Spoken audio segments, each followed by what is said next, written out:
So here we have a chrome knife. It's called a butterfly knife.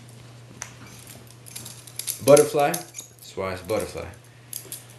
So we grab it from this side where it's not sharp, because this right here will cut you, right? You grab it from that side, start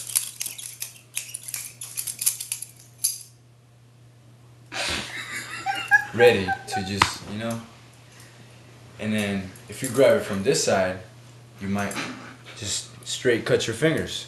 Like you don't, no, no good. So whenever you're gonna really use this knife against somebody, you have it in your pocket, right? That's where you should have it at. You take it out, you go like that, and you're not gonna start playing with it. You're not. You just, it's in your pocket. You take it out and you're just ready to stab somebody, That's the story of the knife. Butterfly knife.